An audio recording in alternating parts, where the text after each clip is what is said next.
Alright, we're back. What I did for a problem with this thing being locked like this is when I was trying to open it, I was pushing down on part of the cylinder pivot. So what I got to do is actually come back with it, but you have to push on both of the releases. This Raging Bull has two cylinder releases, it's two cylinder locks, as opposed to one like on a Smith & Wesson where you just push it and away it comes open. This one here you have to actually use both hands. You can't do it with one hand, so you have both hands pushing on it, and then from the back you push forward to open it. As you see, it's empty.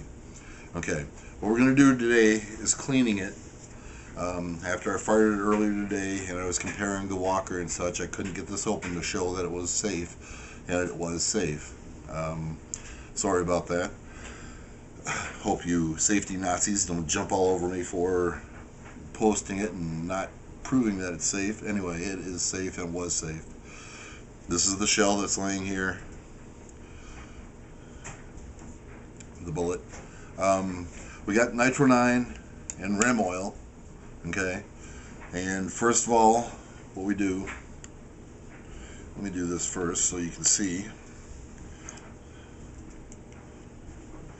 Okay, and looking inside the barrel, if you can see it all, I don't know if you see the dirt, but if you're looking from this side, this is the compensator that's built into the gun. As you see the ports on the top of the barrel that help in reducing the recoil of this gun. This is the 8.5-inch barrel with the 4-vent ventilated rib that's affixed, built into the actual barrel. There's a 6-shot and the shell release, star shell release. It does not have a hammer safety like a lot of other guns. Like you bring it to half cock, it won't. Okay, it's full cock or nothing. Inside of here, there is a transfer bar that when it fires, this transfer bar is out of the way for the hammer to actually strike the firing pin. When it's in the unfired mode, the transfer bar is blocked in the frame between the hammer and the firing pin, you know, that so it won't strike the bullet. Okay, back to cleaning. Okay, Nitro 9, and this is a pretty fair way of cleaning a revolver that doesn't have the removable cylinder, and nothing really needs to be disassembled on this gun, just opened up. Okay, some people like saying to pour the Nitro 9 onto your swab so that it doesn't contaminate the bottle, but if you use a fresh swab every time you dip it in the bottle, you don't have to worry about contamination. Okay, first thing is swabbing the barrel. As you see, it comes all the way through. Get it good and saturated. Any place there's any fouling,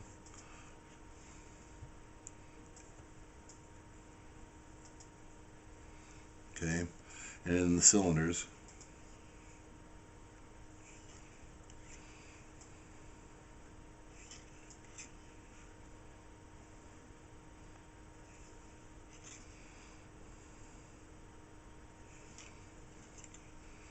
And this was just fired today, approximately 3 or 4 hours ago.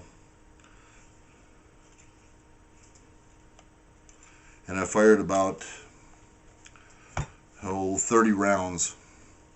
It is pretty dirty, but these Western Special X 44 Magnum shells, I don't know if there's this dirtier powder. It's older powder, definitely. Not black powder, but it's older smokeless. Won't be probably as efficient as far as soot. And some of the new modern stuff I'll have to try when I get my next batch of shells. That's just swabbing it. You can see how black that went.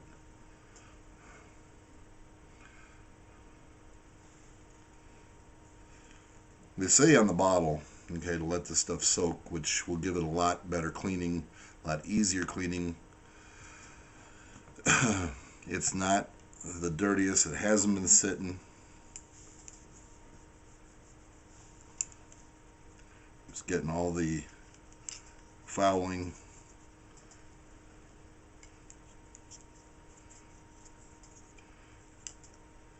Like a lot of people out there, they try to keep their firearms as clean as possible. That high point I had earlier, high point themselves state you don't need to clean the gun for 1,000 rounds. I believe that you can allow that, but why? You know, it's not like gun cleaning supplies are so expensive and it's like real valuable to save the stuff. Well, it's cheap. Just use it. This little bottle of Nitro 9, I think it was like $2.50, $3, something like that. And the Rem oil was $2 or $3. It's not that expensive. These patches for a big old bag of patches was $6.99 from Dunham Sports. Okay, so I've got this all soaking right now with a wire brush on your cleaning rod. You can scrub it again, like in this compensator area, which is actually larger than the barrel at the muzzle, and the muzzle is a little bit further back. So passing this wire brush through it several passes to remove the lead and the rest of the fouling.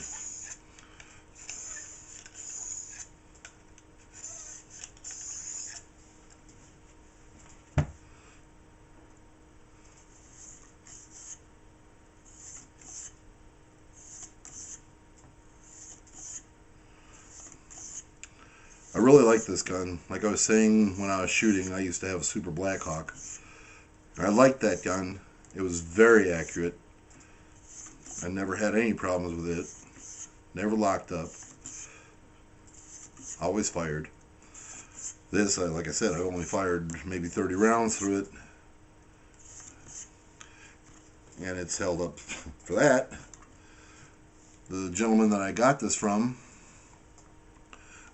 has taken it to Africa, he claims, and has used it for big, dangerous game.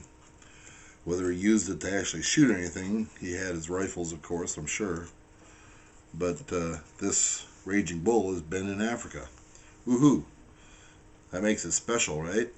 Well, here we are in the United States of America, and everyone's talking Second Amendment and the right to bear arms. Everyone's worried about right now concealed carry. Concealed carry, I can see there's a place for it. I myself believe in concealed carry, but I have no desire to get my own concealed carry permit. I don't see the need. If I was living in a little more crime-ridden area, that'd be a different story. Okay, we've let this soak for a while. And we scrubbed it. And what you do with dry patches, pass a few dry patches through everything to kind of swab everything up. And you keep swabbing until you don't have any more fouling left on the rag. This was a dry patch and just taking off what was in there. As you see, this quite dirty.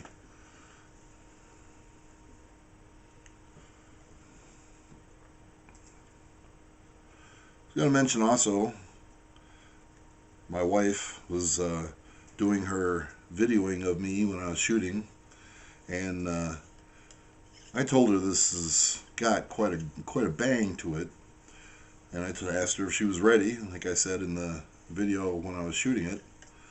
Says, "You ready? Here we go." And as I put the little caption in there, she kind of flinched with the camera, holding the iPhone when she was filming it. And after that, she was fine. But this thing is loud compared to the 40 caliber, compared to the 45 Colt. This thing is a loud little gun. Getting a little cleaner. It's almost there. That's as far as the barrel goes.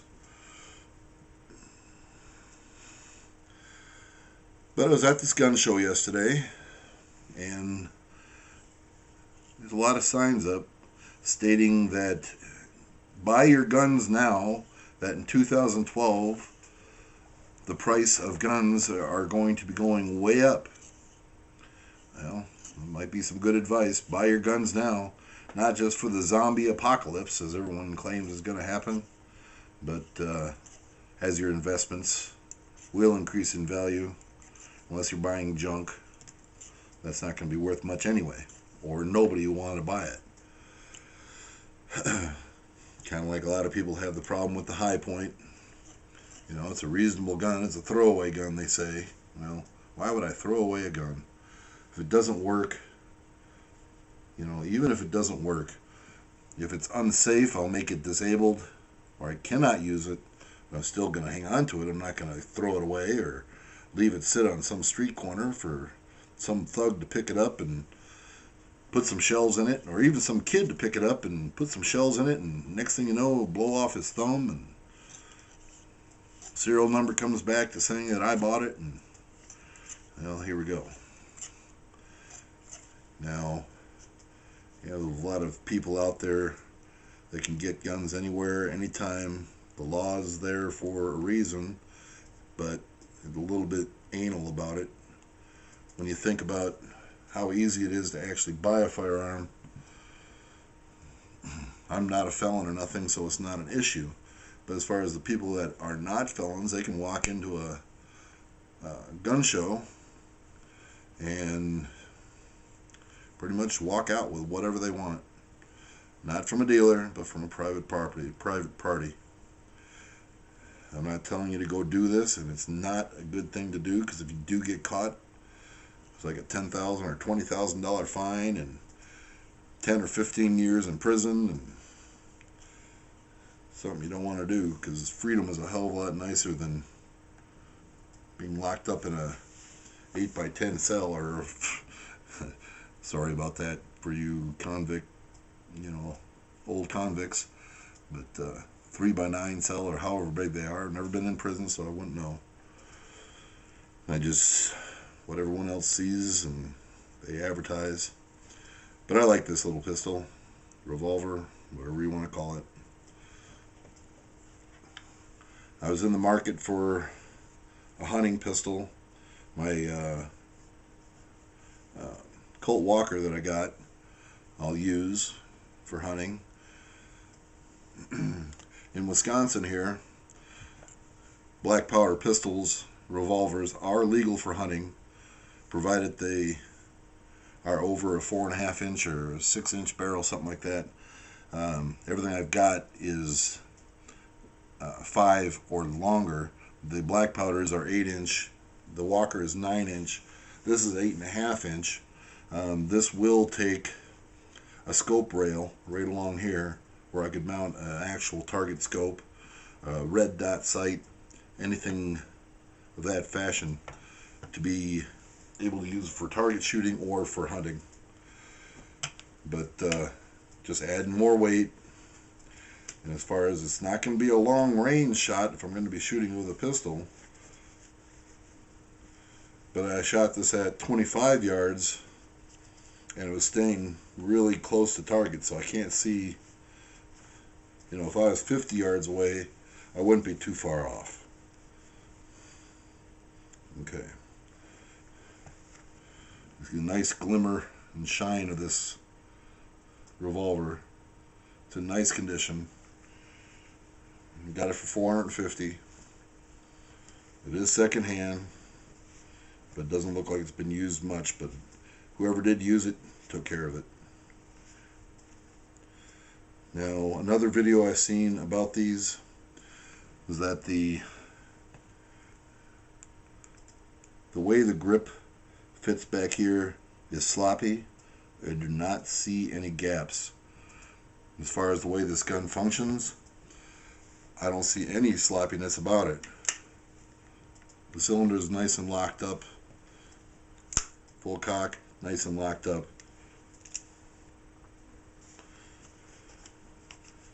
And it's a pretty gun. Now, this laser etching on the side, the Raging Bull, 44 Magnum, yeah, it might be a little bit ridiculous, but I don't think it's too unsightly. It's not like it was written by a kindergartner. It was actually put in nice, clean font. Okay, now, next thing will be oiling and prepping it for, not storage, but just to put it away. You don't really want to leave a cleaned gun just sitting not oiled. The bare metal areas inside the barrel, anything like that, could actually cause it to corrode or rust, and your investment will rust away and won't be a very nice gun. Won't be a nice piece of armament. Now, clean patch. I need to get my glasses on to be able to thread the needle, but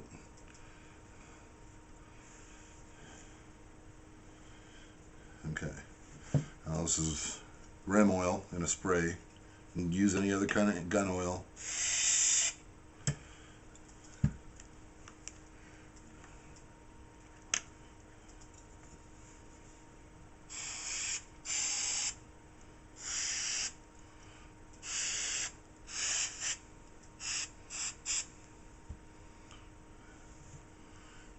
Okay, and then just kind of clean up the cylinder. Just, you don't have to scrub nothing. It's just a matter of getting the excess oil out, but it's coated, nice and coated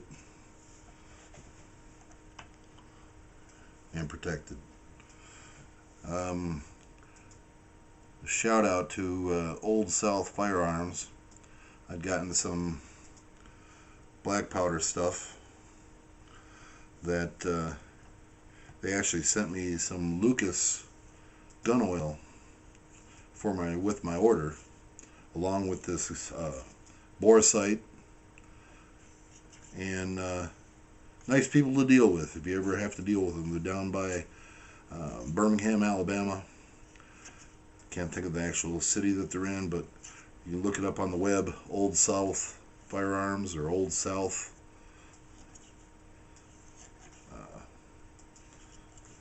Possibles, something like that.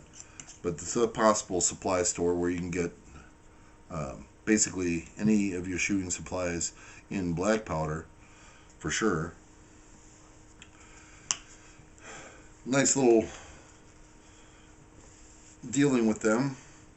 They ordered a powder flask and measure, along with some extra spouts, mainly for my revolvers, my black powder revolvers, but I might try actual loose powder in my inline. Plus I've got a muzzle loading shotgun by Optima, a CVA Optima Pro 12 gauge, and I've got a double barrel 20 gauge coming from an auction. I'll have to review that when it comes in and try to see how it actually is. But I can use the loose powder in the parts. But anyway, I ordered these parts, these tools, and the flask. They must have only had one in stock. Somebody else ordered one at the exact same time. The gentleman called me and was real nice about it, and told me that somebody else had ordered it probably the same time I did, and wanted to know if I wanted a different model or just to wait till one came in. Well, I said, well, that's fine. We'll just wait till another one comes in. I'm in no hurry for it. and you can go ahead and, you know, hold the rest of the shipment and ship it with the rest of the order when it comes in, then save on the freight. And he was real happy about that. Otherwise he would have been out for a second shipment, as opposed to putting it all in one box and shipping it at one time. So that's how I got this nice little bore sight and laser pointer, and the Lucas gun oil. I'm gonna have to try that one day. I'm just use this rim oil up first before I get into it. But I don't know if there's anything else that I need to really talk about on here. But if you ever have any questions about any of my videos, anything that I do, or anything you want me to try to address, leave a message. Private message it if you want, if you don't want somebody to read it, and I'll send back a message privately too. Like, subscribe, also send it to Facebook if you have a Facebook, share it on there.